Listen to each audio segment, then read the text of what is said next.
창세기 18장 16절에서 21절입니다. 제가 한 절, 여러분 한 절 잘 교독해 보겠습니다.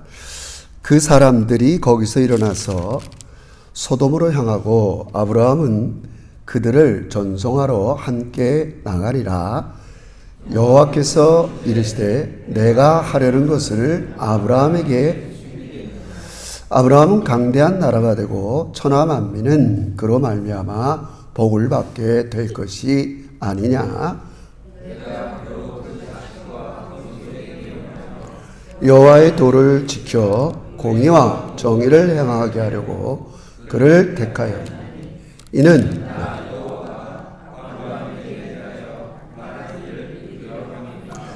여호와께서 또 이르시되 소돔과 고모라에 대한 부르짖음이 크고 그 죄악이 심히 무거우니 내가 이제 내려가서 그 모든 행한 것을 과연 내게 들린 부르짖음과 같은지 그렇지 않은지를 내가 보고 알려하노라. 아멘.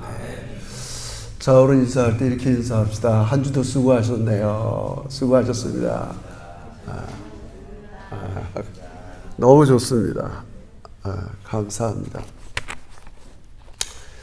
사실 설교를 시작할 때는 여러분이 다 아는 얘기를 해야 되는데 오늘은 제가 서두에 좀 신뢰를 무릅쓰고 제가 최근에 이해하세요. 본 드라마로 한번 시작을 해보도록 하겠습니다. 제목은 더 글로리입니다. 보셨나요? 네. 감사해요. 그래도 이해를 하세요. 저는 그 제목이 왜 더 글로리일까 이제 그런 생각을 했어요. 그러니까 이제 뭐 고등학교 시절에 학폭을 당한 여주인공을 주제로 하는 겁니다. 그래서 저도 뭐 학폭 그렇게 우리 자녀가 이렇게 당한 경험이 없으니까 저도 이렇게 심각하게 생각 안 했는데 정말 저런 일이 이렇게 있었는가.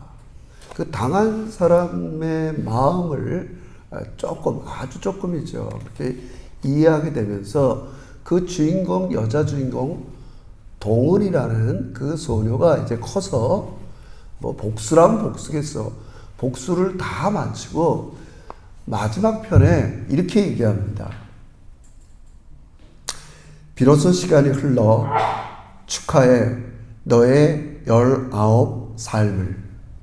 그러니까 19살 때에 학폭을 당하고 자기 친구는 자살을 하죠. 뭐 진짜 이제 타살이죠. 근데 그때 이후로 자기 삶은 끊어졌다는 얘기를 하는 거예요.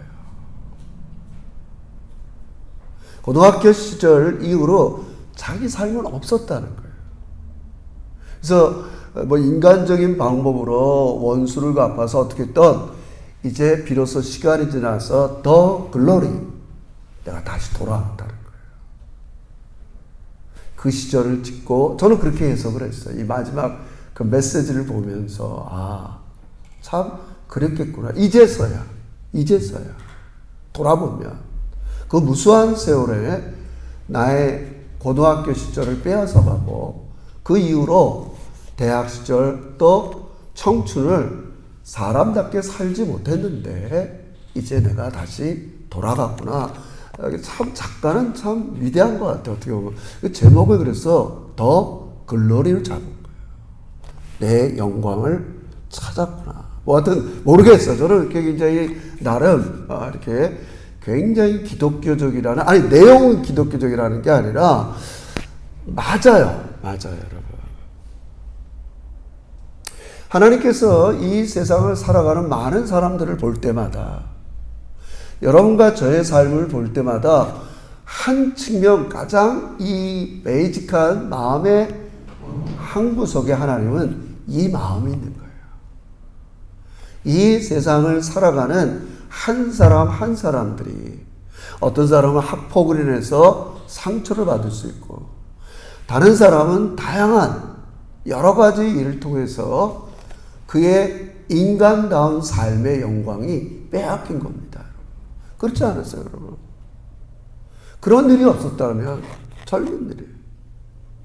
우리 다 뭐 인생사에 우리 김영수 목사님도 이런 나이에 남편과 사별했지만 모든 사람 뭐 제 조카도 여러분 그걸 잘 모를 거예요. 젊은 날에 남편과 사별해서 상실한 마음들 우리 몰라요. 그 후로는 별로 뭘 해도 재미없고 우리는 그거를 몰라요. 우리 서로는 다 각자의 그런 아픔을 다 갖고 있어요. 다 갖고 있잖아요, 여러분. 우리는 몰라도 오늘 성경을 보면 하나님께서는 이 모든 걸 아시고 슬퍼한다는 사실이에요. 참 놀라운 하나님이세요. 한 주간도 여러분의 삶을 우리 하나님은 다 아시겠죠. 이른 아침에 나가서 늦게까지 일할 수도 있고 고된 일을 감당할 수 있고 아무리 약을 먹어도 낫지 않은 질병 갖고 있는 사람도 있고 늘 관계 속에서 힘겨워 살아가는 많은 것들이 있어요. 그렇죠? 그러니까 우리가 성경은 항상 하나님의 복음, 하나님의 사랑, 하나님의 은혜는 이 카운터 파트너가 있다고 그랬죠. 대상이 있다고요. 이 세상을 바라보는 하나님의 눈으로 볼 때 늘 마음이 슬프신 거예요. 우리가 아는 것처럼 뭐 가장 대표적인 게 시편 8편에는 내가 처음 만들 때 인간은 그런 존재가 아니라는 거예요. 여호와 우리 주여 주의 이름이 얼마나 높은지요. 우리를 천사보다는 좀 우리가 굉장히 하나님의 형상으로 영광스러운 존재로 만들었는데 우리가 이 땅 사는 동안 다양한 그런 경험을 통해서 우리에게는 이런 하나님의 영광스러운 삶이 너무 훼손됐어요. 어떨 때는 이게 너무 우리가 이 세상살이에 지치다 보니까 이거를 당연히 받아들일 수도 있어요. 학폭을 당한 애들은 또 당연히 받아들일 수 있어요. 당연은 아니지만 내가 힘이 없으니까 힘센 애들한테 그 당시 돈 있고 집안이 좋은 아이들한테 내가 이렇게 멸시를 당하고 그런데 내가 이건 정말 드러내면 안 되는 비밀. 나는 그러니까 가끔 페이스북에 초등학교 동창들이 야 성민아 나 너한테 많이 맞았어 이랬던가 깜짝이야 내가 언제 때렸다고 가해자는 모르는가 봐요. 나 코칠 칠 때 그때 여러분 이해해 주세요. 코칠 칠 때예요. 뭐 거슬리나 깜짝 놀라는 거예요. 아니 나같이 착한 사람이 누굴 때릴까? 근데 맞은 사람들이 막 페이스북에 야 잘 있냐 너희들 너 목사 됐다며 나 너한테 맞았는데 와우 이제 가슴이 덜컹덜컹 되는 거예요, 여러분. 사랑하는 성도 여러분, 오늘 이 본문은 너무 중요합니다. 그리고 우리 제자교회가 그토록 오랫동안 시도하는 성경의 근거가 되기도 합니다. 지금 하나님께서는 이렇게 이 세상에 고통당하는 그게 뭐 학폭이든 여러 가지 이별이든 돈이 없어서든 질병에 걸려서든 가난이든 많은 걸로 원래는 글로리 너희들이 그렇게 살아서 사는 사람들이 아니야. 원래 인간은 이런 세상 속에 살아가는 여러분들과 저를 내버려 둘 수 없는 거예요. 그래서 누구를 택한 거예요? 아브라함을 택하신 거예요.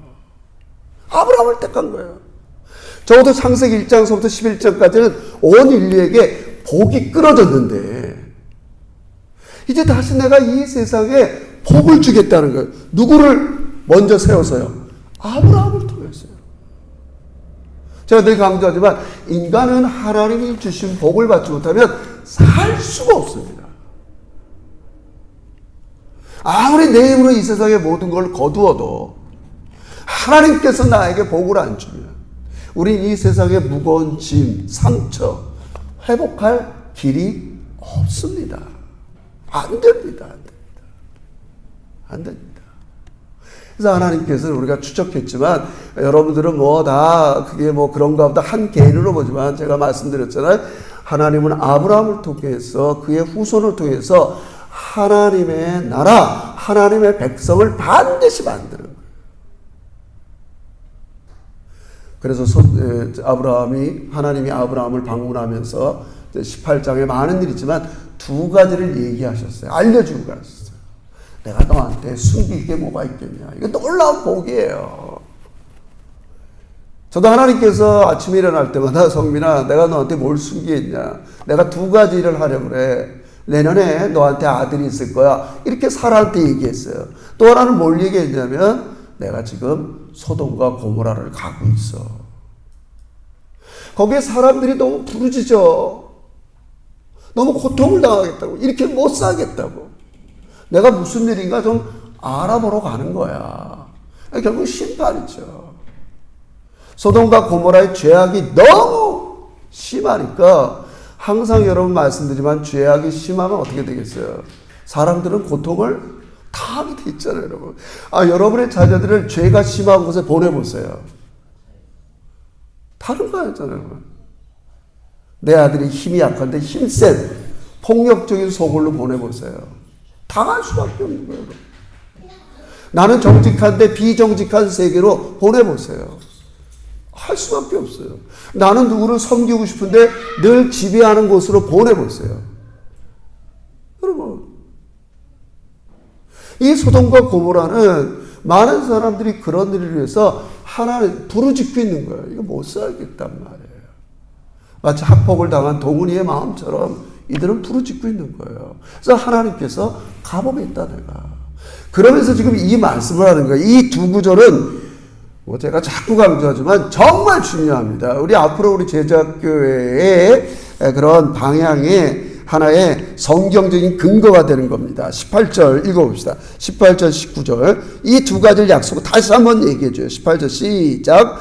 아브라함은 강대한 나라가 되고 천하 만민은 그로 말미암아 복을 받게 될 것이 아니냐. 19절 내가 그로 그 자식과 번세기에 명하여 여호와의 도를 지켜 공의와 정의를 행하게 하려고 그를 거기까지. 자 보세요. 내가 아브라함을 왜 택했냐? 세상에 너무 죄악이 관영해. 내가 다시 이 세상에 복을 내릴 거야. 이 세상을 치유하고 회복할 수 있는 사람은 하나님밖에 없어. 내가 아브라함을 택해서 하나님의 나라를 구현하고 하나님의 백성을 만들 거야. 크고 강대한 나라 만들 거야. 그러면 이 세상 사람들은 어떻게 구원을 받냔 말이에요. 그게 바로 19절이에요. 너가 여호와의 도를 지킴으로써. 이 세상 사람들이 하나님이 얼마나 우리의 아픔을 아시고 우리의 연약함을 아시고 우리의 실패를 아시고 이게 인간 원래 하나님이 계획한 인간답게 사는 길이 아닌 걸 아시면서 여러분과 저를 세상에 보내시는 거예요. 그래서 이들이 하나님을 믿으려면 중요한 역할이 여러분과 저라는 거예요. 물론 근본적으로는 다 하나님이 아세요. 하나님이 아세요. 이 상처받은 세상을 치유하고 행복하게 하는 건 근본적으로 하나님의 힘으로 하는 일이에요. 근데 이 일을 하나님은 어떤 식으로 전개해 나가시냐면 먼저 여러분과 저를 택하시고 내가 너를 선택한 이유가 이거야. 그래서 네가 어떻게 해서 삶을 지켜야 돼? 여호와의 도를 지켜야 돼.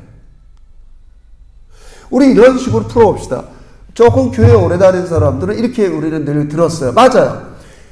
구원은 믿음으로 받는 거야. 우리 믿음으로 받아요. 우리 창세기 15장에서도 아브라함이 여호와를 믿으니 하나님이 그를 의로 여기셨더라. 하나님이 나를 죄 없다 하는 이유가 뭐예요? 하나님 믿으면 돼요. 이해하시겠어요? 그런데 성경은 왜 곳곳에서 순종을 요구하실까요?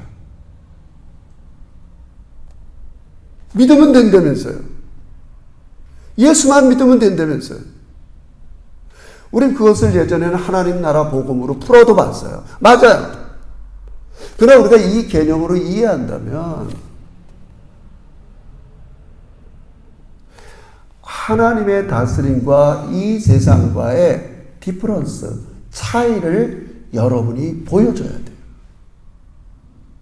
여러분, 모든 인간은 차이를 느껴야 그 가치를 알게 됩니다. 애들은 무슨 루이비통 가방인지 그냥 남경시장 가방인지 그 차이를 알아야 몰라요. 너무 제가 예화가 유치한가요? 차이를 뭘 알아요. 그냥 휙휙 돌리다가 던지고 뭐 가방 찢을 수도 있고 여러분. 우리가 어떤 거에 가치를 느낀다는 건 뭐겠어요? 아, 나도 저 제자교회 다니는 사람들의 교회 믿는 하나님 그분의 최상의 가치 워십이라는 게 뭐라 해서 월스 가장 가치를 하나님께 돌려드리는 거예요. 우리 이 아침에 워십 그 가치를 느끼려면요 우리가 그 차이를 보여줘야 돼요. 내가 하나님 안 믿고 이 세상에 사는 것과 하나님 믿고 사는 게 뭐가 다른가를 여러분과 제가 보여줘야 한다는 거예요. 이게 그래서 내가 택했다는 거예요. 중요한 말이죠. 아브라함아 여호와의 도를 지키게 하려고 너를 택한 거야. 이해가 되시죠, 여러분? 너무 중요하죠, 여러분. 아, 나 그냥 예수 믿었으니까 그냥 살래. 이건 절대 성경이 원하는 스토리가 아닙니다. 아브라함을 선택한 이유를 명백히 얘기해요. 자, 다시 한번 읽어드리겠습니다.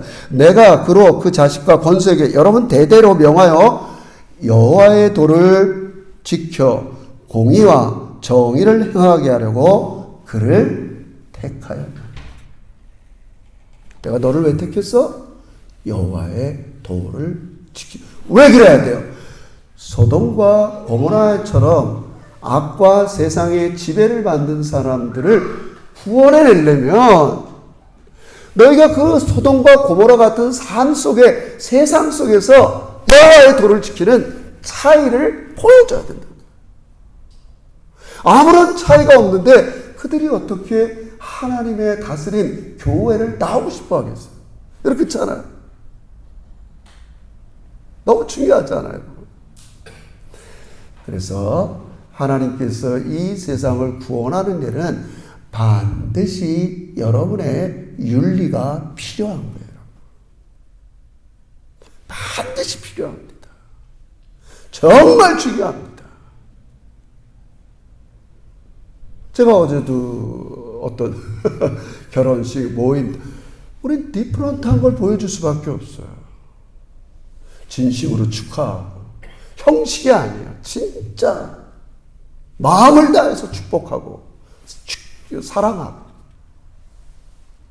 다른 걸 보여줘야 돼요. 너무 중요하잖아요. 항상 하나님의 뜻을 이루는 데는 하나님은 여러분을 매개체 도구로 사용하세요. 그게 여호와의 도를 지키는 이유예요.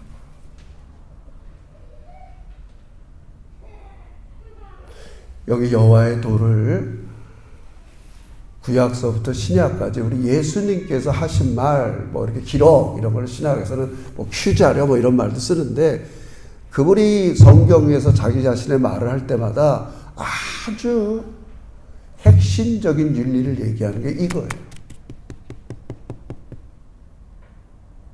여호와의 도를 지켜야 돼. 여러분 보세요. 이제 여러분이 예수를 믿는 순간 하나님과 여러분은 뗄래야 뗄 수 없이 밀착되어 있어요. 자, 왜 우리 이렇게 예배당 드리는 이 장소를 성경은 하나님의 집이라고 그러겠어요? 그냥 예배당 그럴 수도 있잖아요. 하나님의 집이라고. 네? 하나님의 백성이 모여서 예배하는 곳을 하나님의 집이라고 그래요. 우리가 예수 믿고 나서 앞으로 우리의 모든 삶은 하나님과 분리될 수가 없는 거죠. 그래서 오죽하면 우리 예수님도 기도의 모범을 가르칠 때 주의 기도 제일 먼저가 뭐예요? 하늘에 계신 우리 아버지의 이름의 거룩히 여김을 받으며 그게 자기의 목적이에요. 아버지의 이름과 내 이름이 띄어질 수가 없어. 너희들이 삶에서 여호와의 도를 안 지키면 아버지의 이름에 훼손이 되는 거야. 내가 아무리 힘들어도 아버지의 이름을 높이며 살겠습니다. 예스! 나 내일부터 삶의 현장에서 아버지의 이름을 위해 살겠습니다. 여러분, 그러면 우리가 손해보는 것 같지만 아니라는 거예요. 성경은 아버지의 이름이 높여지는 게 바로 여러분과 저의 이름이 높여지는 걸 믿으시길 주의 이름으로 축원합니다. 할렐루야. 저는 너무 중요한 걸 가르치는데 이렇게 반응들이 다 아는 얘기인가요? 여러분, 이 고리가 끊어지면 안 됩니다. 이게 연결고리예요. 하나님은 여러분과 저를 연결고리를 삼아서 소돔과 고모라 같은 이 세상으로 보내는 겁니다. 거기에서 내가 하나님께서 내가 너를 선택한 이유는 여호와의 도를 지켜서 공의와 정의 이대로 살라는 거죠. 여러분, 우리 어렸을 때 무슨 공의, 정의 이런 거에 별 관심이 없었어요. 다 살기 바빠갖고. 이렇게 만약에 내가 올드하게 배워서 지금 국가를 다스리고 어떤 분야에 다스린다. 이제 공의롭지 못하고 정의롭지 못하면 그 자리에 있을 수가 없습니다. 옛날 방식에. 아쉽지만. 항상 그 시대에 중요시 여기는 게 있어요, 여러분. 그러나 성경은 시대를 불문하고 하나님께서 이 윤리 가치를 상당히, 제가 이걸 얘기하려는 건 아닌데, 여호와의 도를 지켜 공의와 정의를 행하게 하려고 너를 선택했다. 그래야 소돔과 고모라 같은 세상에서 상처받은 사람이 차이, 다름을 느끼고 나에게로 돌아온다는 거지. 나에게로 돌아온다.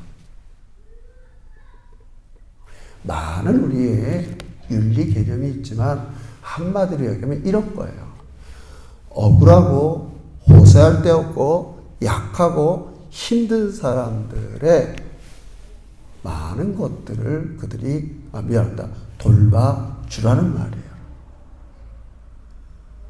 여러분, 선지서에서 선지자들이 왕을 질책할 때 반드시 이 본문을 씁니다.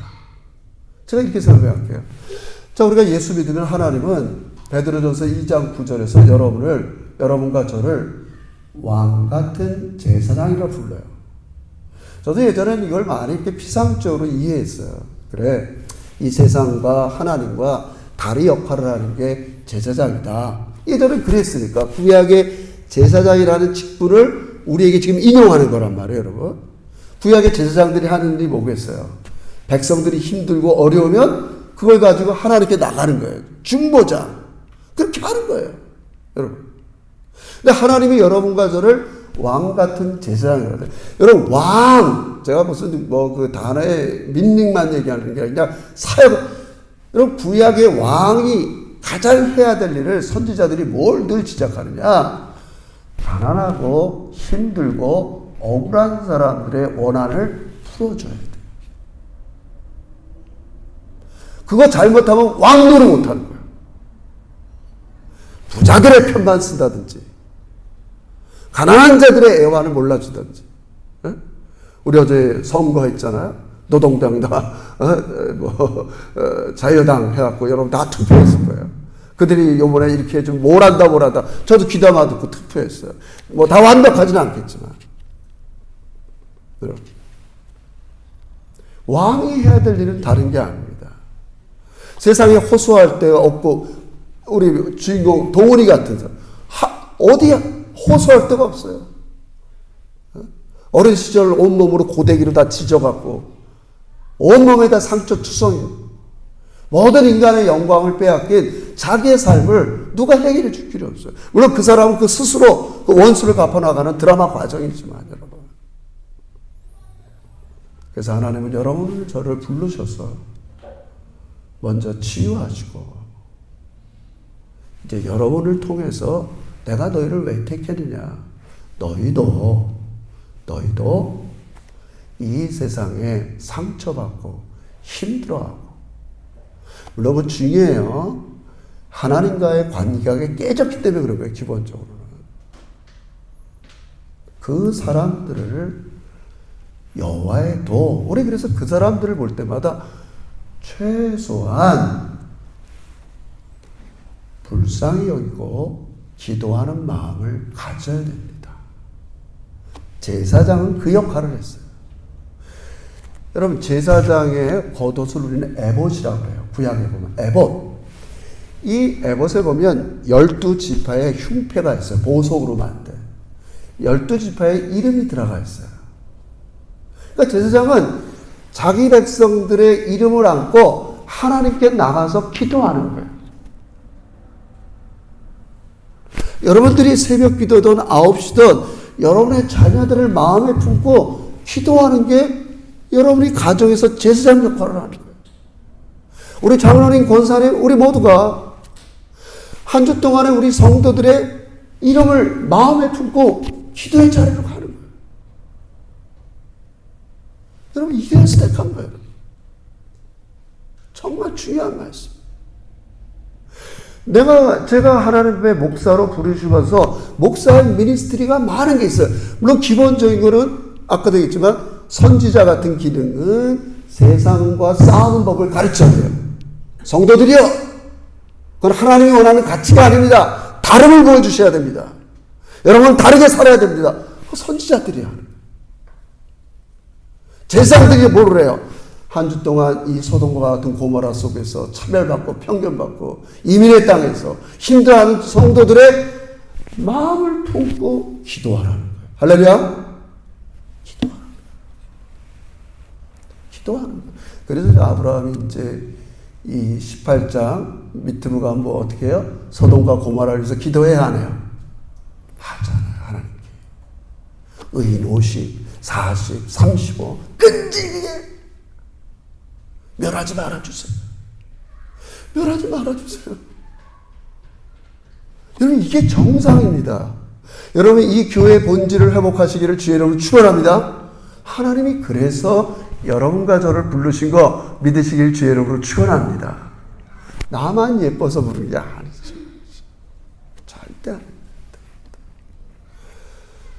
그래서 우리 이렇게 정리하고 마무리합시다. 성도 여러분, 하나님은 이 성경 전체 자체가 이 세상을 구원하려는 하나님의 모든 말씀과 행동입니다. 다. 근데 하나님께서 이거를, 이 죄 많은 세상을 구원하기 위해서 누구를 도구로 사용하시냐면 여러분과 저를 도구로 사용하세요. 그게 교회예요. 교회는 반드시 여호와의 도를 지키는 순종을 보여줘야 돼요.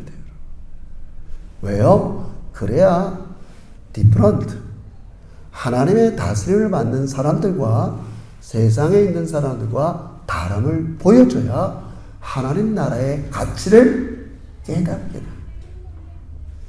됩니다. 달라야 가치를 느낍니다. 여러분도 어떤 물건을 써볼 때 달라야 그 물건의 가치를 느낍니다. 내가 비록 돈은 더 주고 샀더라도 정말 이 물건 사기를 잘했다 가치를 느끼려면 달라야 됩니다. 여호와의 도를 우리는 반드시 지킬 수밖에 없는 거예요.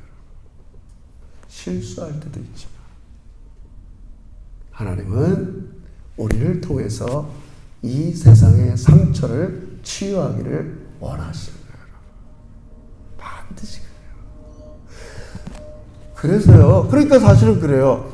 뭐 제가 이제 마무리하는 거예요. 그래서 먼저는 나부터 치유를 받아야 되죠. 나부터.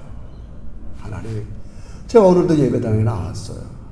나 한 주 동안 이런 말 때문에 상처도 받았고, 이렇기 때문에 내가 공정하지 못한 세상에서 차별도 받았고, 억울한 일도 당했어요. 하나님의 깊은 위로가 여러분과 함께 있기를 주의 이름으로 축원합니다. 하나님은 다르구나. 내가 하나님한테 아직 더 못 맡겼구나. 내가 또 하나님의 온전하심을 신뢰하지 못하는구나. 완전히 맡기고 하나님의 위로와 사랑 안에서 우리는 치유되는 걸 경험해야 돼요.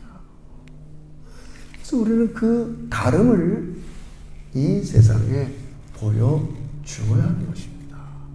그래서 아브라함을 택한 거예요. 아브라함아, 나 소돔과 고모라가 가보는 거야. 지금 거기 부르짖음이 강하고 죄악이 심하다는데 얼마나 고통스러운가. 내가 가볼 거야. 여러분, 우리 예수님의 이름을 왜 대제사장이라고 그러니까 히브리서에서 그분이 실제로 인간의 몸을 입고 오셔서 이 세상에 와보셨어요. 가난한 자, 병든 자, 문둥병자, 그들의 모든 아픔을 친히 이 세상에 살아간다는 게 얼마나 힘든 일이라는 걸 체험하셨어요. 그래서 대신 몸소 십자가에 죽으신 거예요, 여러분. 그분이 그렇게 하셨다.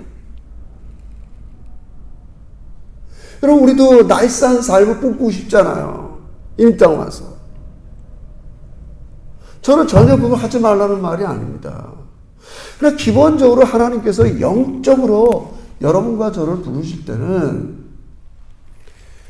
주변에 여러분의 한마디의 기도, 작은 위로를 기다리는 너무 힘든 사람들이 있다는 걸 여러분들 명심하시기를 주의 이름으로 축원합니다. 그게 교회예요.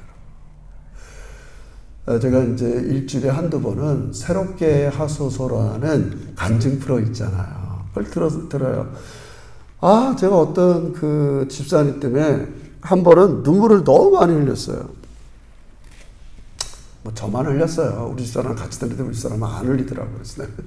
그래서 나만 훅훅 그러는데. 이분은 한 5분이면 끝나요. 6살 때, 초등학교 아주 어릴 때 아빠가 돌아갔어요. 시골인데 아버지가 밭일을 하러 가려면 철길을 건너야 되나 봐요. 근데 그 철길을 건너다가 돌아가신 거예요. 그러니까 시체가 사지로 찢어지니까 그 당시는 영안실이 있는 것도 아니고 뭐가 뜨는 것도 아니고 그냥 시신 수습해서 그 다음날 장례를 치르는데 비가 억수같이 쏟아지는데 어리니까 엄마가 또 너는 오지 마라, 장례식. 그러니까 자기는 아빠가 죽었다는 사실은 알지만 누구도 왜 죽었는지 아무것도 모르지만 그래 자기가 돌아오면 누군가 어른이 얘기 안 해줬어도 자기는 다 몰래 들었다는 거예요. 엄마가 하는 소리, 할머니가 하는 소리 막 들으면서 장례식을 이렇게 치르는 걸 이제 하는 거예요. 그래서 이제 그 시골에서 이제 학교를 열심히 다녔대요. 아빠가 없어도. 엄마는 이제 요구르트 장사로 맨날 읍에 나가고 하루 종일 하고 그래서 거기도 5남매인데 자기가 막내래요. 다 이렇게 해서 하는데 자기가 처음 치유받은 사건이 담임 선생님이 가정 방문을 했는데 자기 집에 아빠가 돌아가신 걸 자기 기록을 얘기를 안 했으니까 우리 아빠 돌아가셨어요. 애들이 얘기하겠어요? 와보니까 엄마도 없고 할머니만 돌보고 있는데 할머니만 있는 거예요. 그래서 너 아버님 아빠 뭐 하시니 그랬더니 아빠 자기는 정말 너무 그 말을 하기 싫었대요. 아빠 돌아가셨다는 말을. 내 아빠 돌아가셨어요. 근데 이 선생님이 자기가 처음 위로를 받은 거라는 거예요. 야, 난 너만 할 때 아빠 돌아가셨는데 선생도 됐어. 위로가 됐다는 거예요. 그리고 이 선생님이 이렇게 막 봐주춤을 막 이러더니 밭일을 하고 가시더라는 거예요. 너무 감동을 받은 거죠.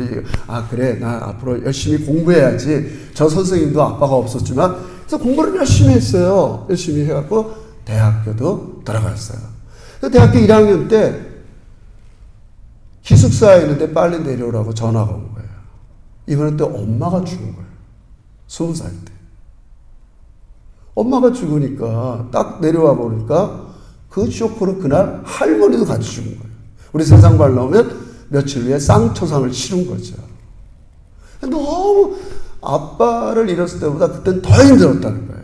엄마 하나 이랬는데. 그래서 그 사람이 에피소드로 하나 얘기하는 게 방학이 되면 자기가 이제 기숙사 문이 닫으니까 집으로 가야 되는데 엄마, 아빠, 할머니가 죽으니까 갈 집이 없다. 물론 오빠도 있고 언니들도 있지만 저도 그래 봐요. 저도 서울 갈 때 예전에 엄마, 아빠 살아 계실 때는 어머니, 아버지 나 집에 가요. 뭐 재워줄 거예요. 이런 허락 받아요, 안 받아요? 안 받아요. 내 집인데 몰라 가. 엄마 아빠가 있는 집인데 딱 엄마 아빠 돌아오시라니까 자기가 갈 곳이 없다는 생각을 한 거예요. 물론 누나 언니들도 오라 그러고 오빠들도 오라 그러지만 전화로 허락을 맡아야 돼. 가도 돼? 나 물론 그래 빨리 와 이러지만 자기가 처음 발 디딜 곳이 없다는 생각을 했다는 거예요. 야 이제 부모님 돌아가시고 집이 없구나. 그래서 자기가 이제 열심히 대학교 때 신앙생활하고 남편을 잘 만났어요.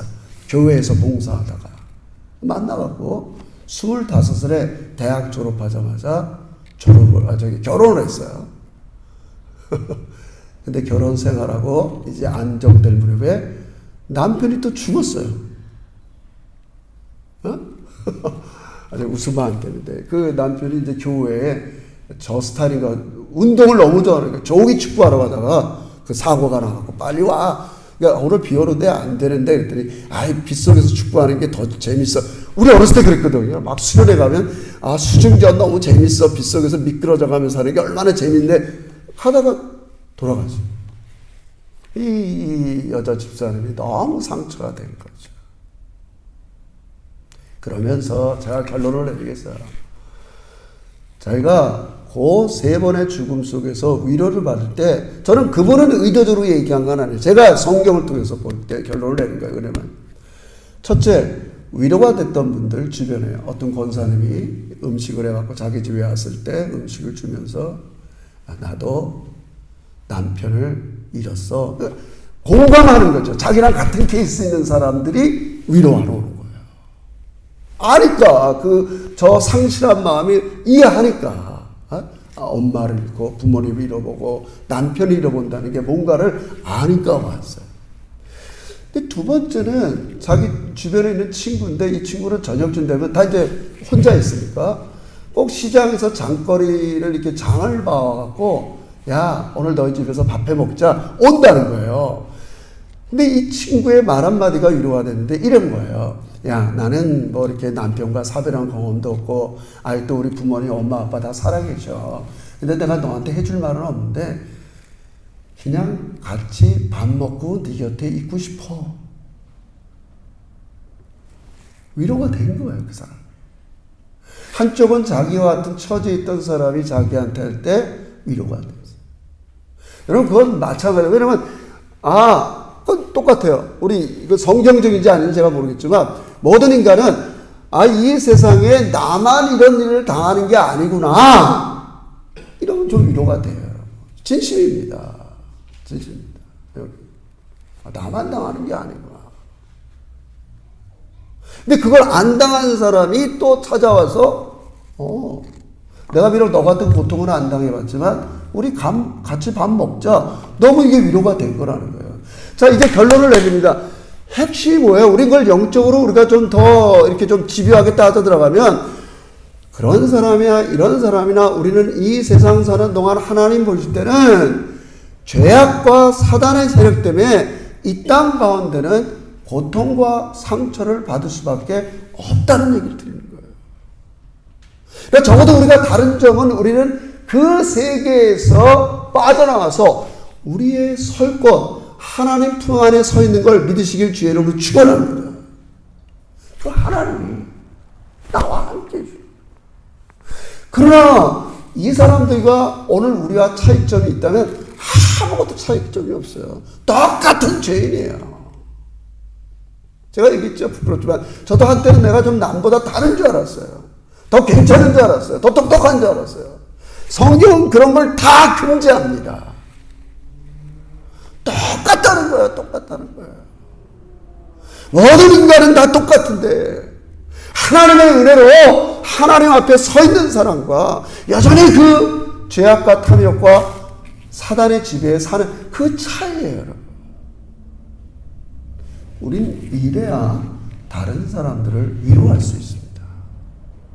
나도 당신과 똑같아. 나도 죄인이야. 그래서 제가 우리 교인들이 함께 나누길 원하는 게 이거예요. 어떤 자랑 이런 게 아니라 우리 다 한 주 하나간의 이 세상살이 속에서 아니 그 분이 저 사람도 저런 고통이 있어? 저랬어? 그 그게 위로가 되는 거예요. 나만 그런 게 아니구나. 일상 산다는 게. 다른 게 있다면 하나님은 이 모든 것들을 그대로 내버려 두지 아니하고 여러분과 저를 모든 공경에서 구원해내시고 하나님의 사랑과 능력으로 여러분을 돌봐주시고 마지막까지는 천국까지 우리와 함께 하시는 이 좋으신 아버지, 오늘 소돔과 같은 고모라 같은 세상에 확인하고 찾아오시는 이 아버지 품 안에 여러분의 마음의 발걸음을 꼭 딛고 그 품을 떠나지 않기를 주의 이름으로 축원합니다. 기도합시다. 하나님 아버지 고맙습니다. 우리가 이 땅 살아가는 동안은 여전히 우리가 예수 믿고 최선을 다해도 여러 악의 시험들, 죄악들, 편견과 차별이 있는 이 세상입니다. 우리가 이 정도로 살아가는데 이 세상 사람들은 얼마나 소망이 없는 삶을 살며 그대로 가다가 영원한 멸망으로 빠지게 되는 것을 바라보면서 하나님이 아브라함아 내가 너를 택한 이유 그런 이들을 불쌍히 여기고 이들에게 여호와의 도를 보여주라는 것들을 통해서 우리가 이 사명을 잘 감당하는 제자교회가 되게 해 주시옵소서. 감사드리며 예수님의 이름으로 기도합니다. 아멘. 우리 봉헌하는 시간 갖도록 합시다.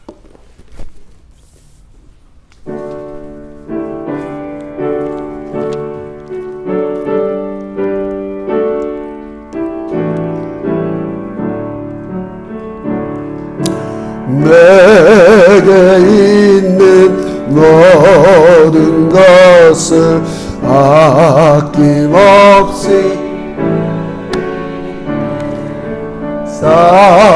사랑하고 의지하여 주만 따라 살리라.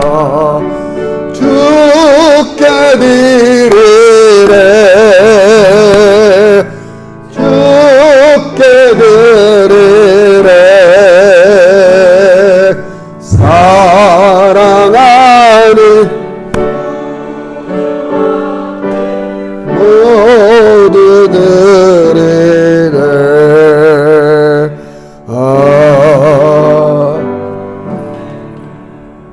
하나님 감사해요. 하나님 감사해요. 정말 하나님이 없었다면 저는 이 세상에 이렇게 살다가 그저 마지막을 소망 없이 이렇게 마무리할 수밖에 없는데 하나님이 부르셔서 우리의 영광스러움을 회복시켜주니 진심으로 감사해요. 이제 이런 하나님의 영광스러운 삶, 여호와의 도를 지켜가면서 한때 나도 하나님을 몰랐던 자리에 있었는데 여전히 그런 삶을 살고 있는 이 사람들을 위해서 마음에 품고 기도하는 우리 제자들이 되게 해 주세요. 우리가 저녁 9시마다 이런 하나님의 계획과 선택의 목적대로 그렇게 실천하기를 원합니다. 하나님 아버지, 우리를 통해서 하나님만이 하실 수 있는 일들을 이루어 주시옵소서. 오늘도 이 아침에 각 사람의 형편처지를 통달하고 계신 성령님께서 우리 모든 종들의 마음을 위로하여 주시고 마음에 둘 곳 없고 설 자리 없는 연약한 마음들 하나님께서 품어주시고 이들의 발걸음에 서 있는 곳에 든든한 반석이 되어 주시옵소서. 감사합니다. 예수님의 이름으로 기도합니다.